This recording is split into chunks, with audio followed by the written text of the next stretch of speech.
Assalamu alaikum dear students, I am Anjum Shafiq, your biology teacher for grade 11, and today I am going to discuss the grade radiata. So let's move to the classboard. So dear students, grade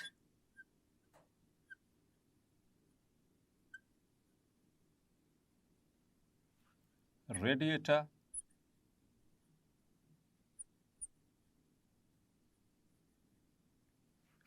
and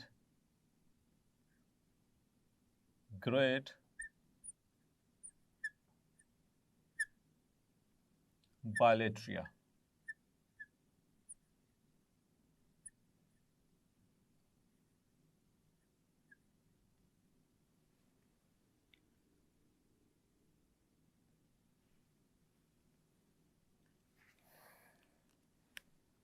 तो dear students, actually ये जो grading है that arises from the eumetazoans. हमने बात की थी कि जो ट्रू एनिमल्स हैं, the multicellular animals, the animals which are included in kingdom Animalia according to the 5 kingdom classification given by the Robert Whittaker, उसमें जो एनिमल्स हैं उनको हम 2 कैटेगरीज में डिवाइड करते हैं on the basis of their organization of their tissues. तो उनमें एक पैराजोन्स और दूसरे थे Eumetazoans. Clear?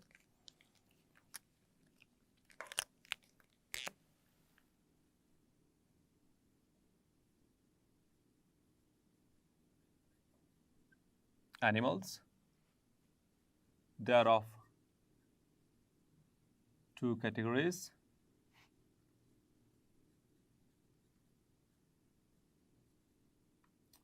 Parazoa and Eumetazoa.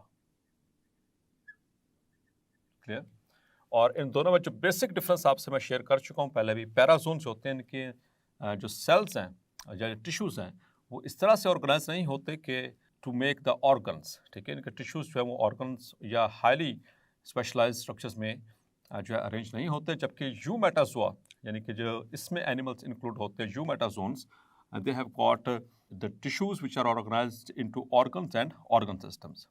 और दूसरा जो मेजर डिफरेंस इन दोनों में था दैट वाज सिमेट्री। ठीक है, ये एसिमेट्रिकल होते हैं जबकि यूमेटाजोन्स जो हैं दे आर सिमेट्रिकल। तो यहाँ पर हमारा जो ताल्लुक है आज के टॉपिक के हवाले से वो इनकी सिमेट्री है। So Parazoans they are asymmetrical while the eumetazones they are symmetrical animals. Clear? अब सिमेट्री के बिहाफ के ऊपर 2 तरह के यूमेटाजोन्स हैं। Clear? on the behalf of symmetry there are 2 categories of eumetazones.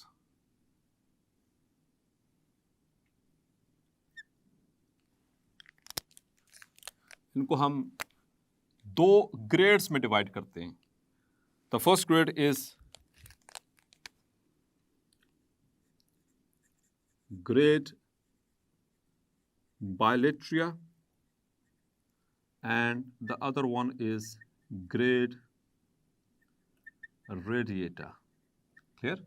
मतलब कि सिमेट्री के बिहाफ के ऊपर हम बात करें, सिमेट्री किसे कहते हैं कि बॉडी के कोई ख़ास तरतीब होनी चाहिए, मतलब उनके अंदर कुछ सेंट्रल एक्सेस होना चाहिए, जो मैंने प्रीवियस लेक्चर में भी बात की। जबकि पैराजोन्स इनकी बॉडी इसलिए एसिमेट्रिकल होती है, इनके अंदर सेंट्रल एक्सेस इसे कहते हैं। ठीक है, तो अब आते हैं इनकी तरफ, that is the main thing.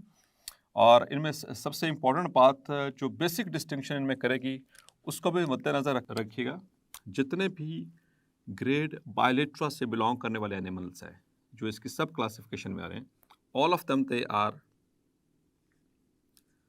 Triploblastic, while in grade radiata all animals are diploblastic. तो आगे मूव करने से पहले, इनकी डिटेल में जाने से पहले मैं आपसे कुछ ये टर्मिनोलॉजी से जो है इसको एक्सप्लेन करूंगा कि ये डिप्लोब्लास्टिक और ट्रिप्लोब्लास्टिक आगे फर्दर ये 12 इस्तेमाल होगा इस पूरे चैप्टर के अंदर। तो what is meant by triploblastic and the diploblastic? So main difference between them आपको पता है dear students, this is an egg cell, this is an egg cell. It will be fertilized with the sperm cell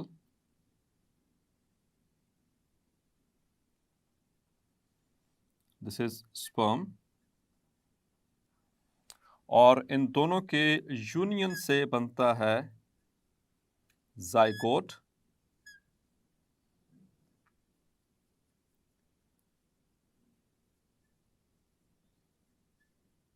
which is diploid. ये दोनों haploid होते हैं, this who are haploid, और इनके मिलने से जो जाइगोट बनेगा वो होगा डिप्लॉइड। अब जाइगोट जो है डियर स्टूडेंट्स, ये कन्वर्ट होता है इनटू एम्ब्रियो, और उस एम्ब्रियो जो है उसकी लेयरिंग के बिहाफ के ऊपर हम जो उसमें जर्मिनल लेयर्स बनती हैं वो 3 तरह की जर्मिनल लेयर्स हो सकती हैं maximum. So I am going to draw the structure of an embryo.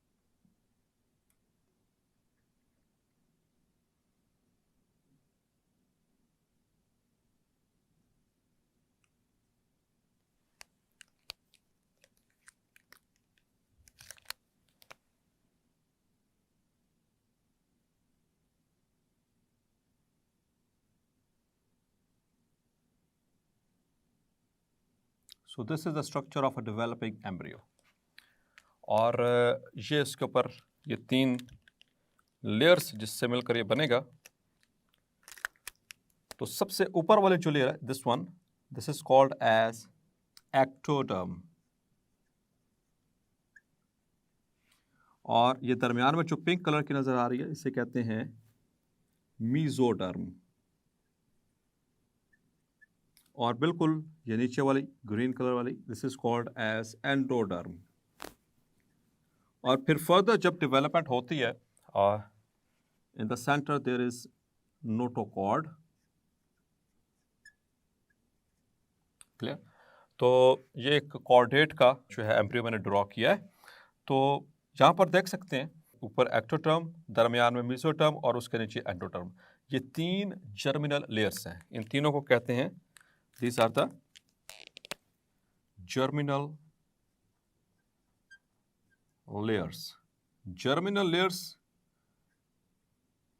जब मजीद आगे डेवलपमेंटल प्रोसेस चलेगा तो एक्टोटर्म से कुछ डिफरेंट ऑर्गन्स बनेंगे, मीजोटर्म से कुछ डिफरेंट ऑर्गन्स बनेंगे, एंडोटर्म से कुछ डिफरेंट। जैसे let's suppose for the sake of example, आगे डिटेल में हमने डिस्कस भी करना है इसको। Ectoderm it will form the nervous system, इससे नर्वस सिस्टम बनेगा। Mesoderm it will form the central axis और द सेंट्रल और द एक्सियल स्केलेटन, और भी बहुत सारे इससे ऑर्गन्स बनते हैं, ठीक है। और उनमें से मैं सिर्फ एक एग्जांपल लेता हूँ। और endoderms it will form the gut, it will form the gut means के डाइजेस्टिव सिस्टम। फिर फर्दर इनकी आगे जब डिफ्रेंसिएशन होती है तो तमाम बॉडी के जो पार्ट्स हैं इससे बन जाते हैं। तो बात ये हो रही थी कि यहाँ पर ट्रिप्लोब्लास्टिक और डिप्लोब्लास्टिक का मतलब क्या है। Triplo is from triple, triple means 3।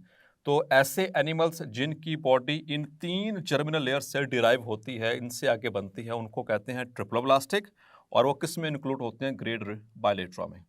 और ऐसे एनिमल्स जिनकी बॉडी सिर्फ 2 जर्मिनल लेयर से बनती है, अब जो डिप्लोब्लास्टिक हैं यानी के अंदर सिर्फ 2 जर्मिनल लेयर्स होती हैं, एक तो एक्टोडर्म और दूसरी एंडोडर्म, इनके अंदर मीजोडर्म नहीं होती, ये याद रखनी बात।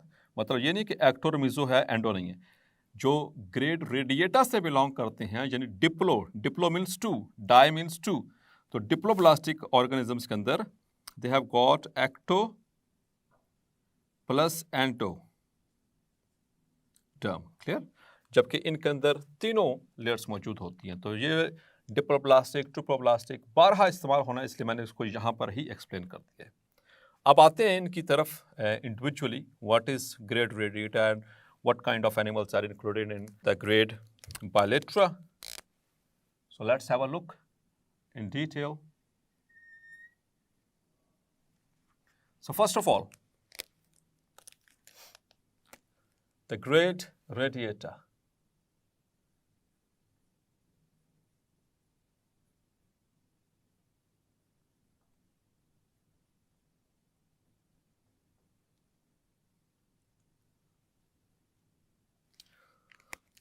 So the animals included,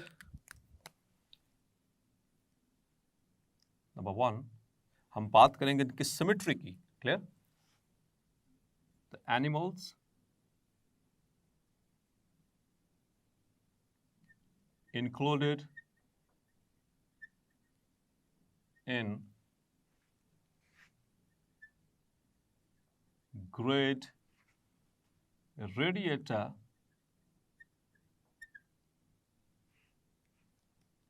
are radially symmetrical.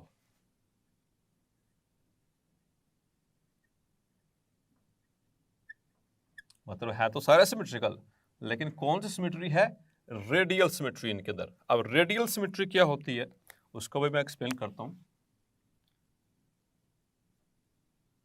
All animals included in great radiator are, जी डियर स्टूडेंट्स, वो डिप्लोब्लास्टिक हैं या ट्रिपल ब्लास्टिक?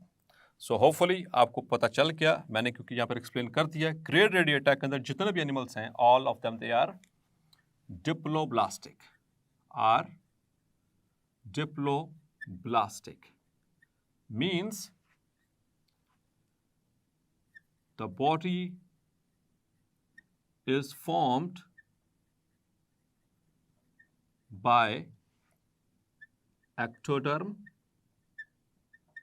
and endoderm. क्लियर? और अब आप बात करेंगे इनकी ऑर्गेनाइजेशन की, बॉडी की। सो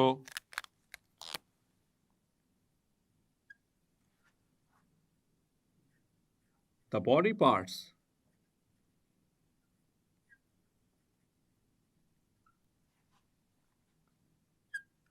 in great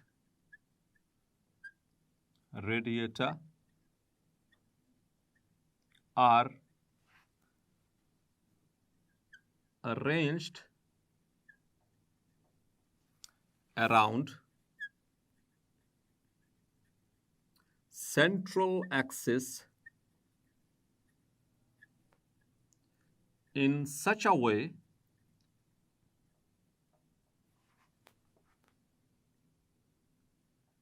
that any plane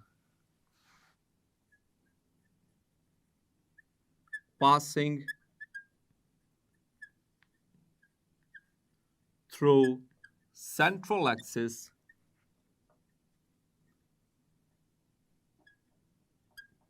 divides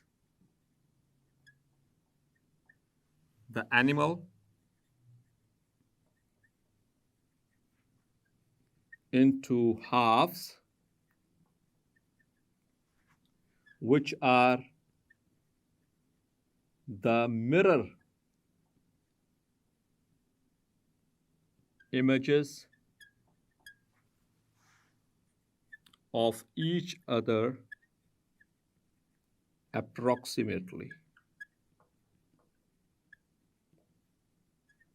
अब इस बात को ज़रा डिटेल से समझ लीजिए, ये सबसे अहम बात है इस ग्रेट रेडिएटर से मुतालिक कि इनके बॉडी पर, अच्छा डियर स्टूडेंट्स, सेंट्रल एक्सिस क्या होता है? होपफुली आपको पता होगा। सेंटर मतलब दरमियान में, एक्सिस, एक्सिस जैसे गाड़ी का एक्सेल्स आपने देखा होगा, एक्सल जो होता है बिल्कुल सेंटर में होता है, उसी के ऊपर वो जो मेन मूविंग पार्ट्स हैं वो आकर अरेंज हो रहे होते हैं, जिन्होंने मूव करना होता है। तो if you talk about the animals, let's suppose this is planaria,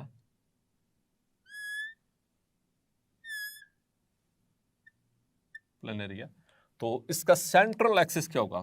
बिल्कुल यहां पर दरमियान में। So here is the central axis. ये इसका central axis. This is central axis. Clear? तो इनमें जो बात हम कर रहे हैं ग्रेड रेडिएटा में, इनमें कोई भी इनके बॉडी पार्ट्स जितने भी बॉडी पार्ट्स हैं वो सेंट्रल एक्सिस के अराउंड इस तरह से अरेंज होती हैं कि इनमें से किसी भी प्लेन से आप लाइन को पास करें, किसी भी प्लेन से, लेकिन वो सेंट्रल एक्सिस से पास करने चाहिए। तो किसी भी प्लेन से जब इसको कट करें passing through the central axis, the body is divided into two halves which are approximately the mirror images of each other. Mirror image समझते हैं ना, बिल्कुल बिल्कुल हूबहू एक जैसा। जैसे आप मिरर के सामने खड़े हो तो आपके सामने वाला जो आपका जो इमेज आ रहा हो वो आपकी कॉपी होता है, ठीक है। अब इसमें किस तरह से, यहाँ पर लाइक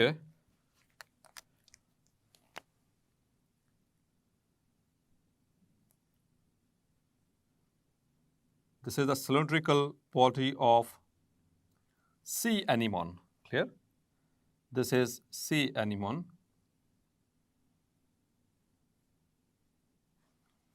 और इसको this is the central axis, ये इसका central axis है, ठीक है। This is the central axis. तो इस central axis से रख के हम किसी भी प्लेन पे इसको कट करें, लाइक इस तरह से इसको कट करें, या इसको इस तरह से कट करें, इस प्लेन पे कट करें, इसको इस प्लेन पे कट करें, इसको इस प्लेन पे कट करें, जिस मर्जी मल्टीपल प्लेन्स, लेकिन line must pass the central axis. तो इनकी अल्लाह ताला ने बॉडी पार्ट्स की अरेंजमेंट इस तरह से की है सेंट्रल एक्सिस के अराउंड कि हर प्लेन्स जो यहाँ से पास कर रहा है वो दो इक्वल हाफ्स में इसको डिवाइड कर देगा।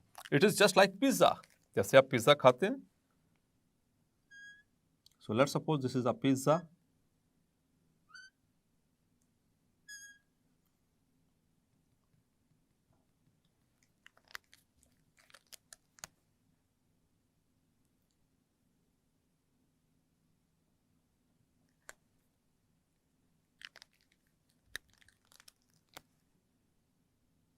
So let's suppose this is a pizza, और ये इसका सेंटर है, ये बिल्कुल सेंटर है।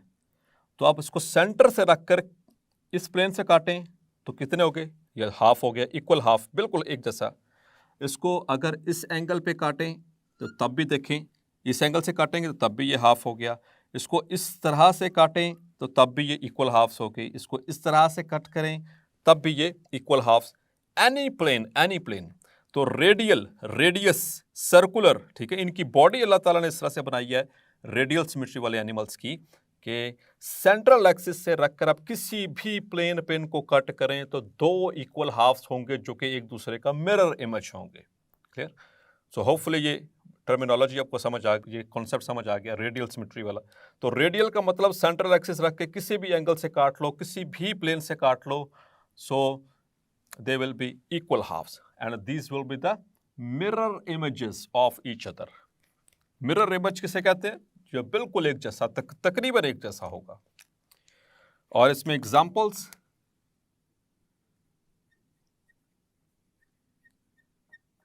if you talk about the examples, the animals